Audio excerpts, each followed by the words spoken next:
Tuhan itu adalah gelar kepenguasaan, bidang kepenguasaan yang lekat erat dengan pemiliknya, yaitu Gusti Allah. Karena Gusti Allah itulah yang menciptakan alam semesta ini beserta seluruh isinya, dan juga yang kelihatan serta yang tidak kelihatan. Maka Allah itulah yang menjadi Tuhan. Dan Yesus Kristus mengakuinya itu.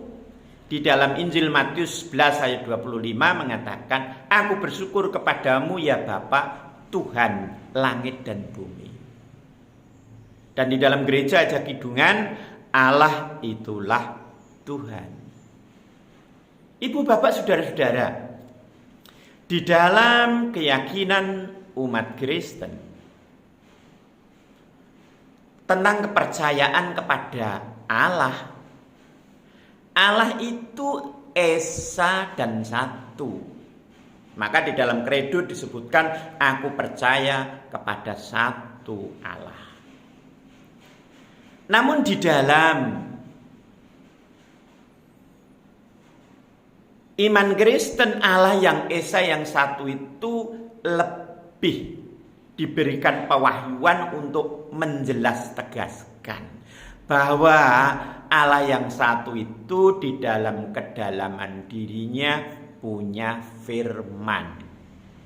Melalui firman-Nya inilah Allah menciptakan langit bumi serta segala isinya. Melalui firman-Nya jadilah lalu jadi. Karenanya firman itulah asal usul segala yang ada ini. Maka jika ada rusaknya ciptaan, ada ciptaan yang mengalami kerusakan, maka firman inilah yang kemudian turun untuk membenahi. Ibu, bapak, saudara-saudara, dan di dalam Allah yang esa yang satu ini tinggallah juga rohnya yang disebut sebagai Roh Kudus.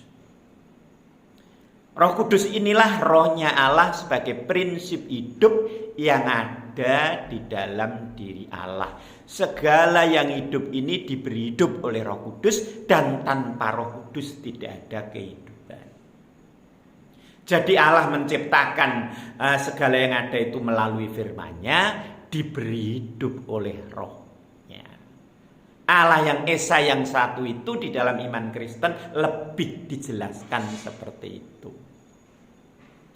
Karena Allah itu satu, maka Tuhan itu satu.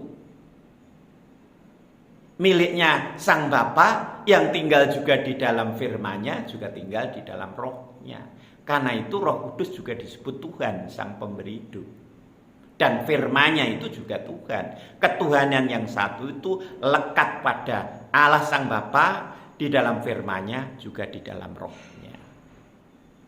Ibu, bapak, saudara-saudara,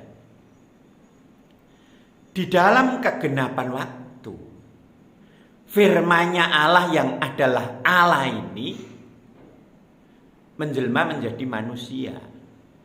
Sebagai firman-Nya Allah, dia itu sudah ilahi.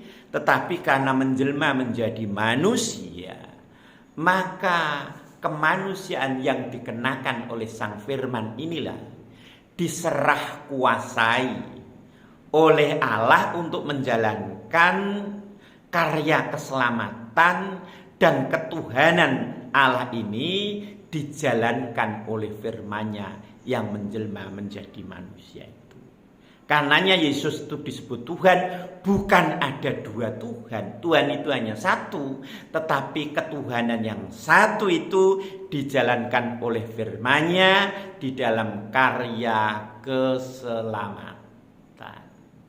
Ibu, bapak, saudara, kiranya keterangan saya ini menjadi pencerahan bagi kita semua yang mendalami terang tentang keberadaan Allah yang esa itu, yang punya firman dan yang punya roh yang adalah Tuhan atas segala yang ada.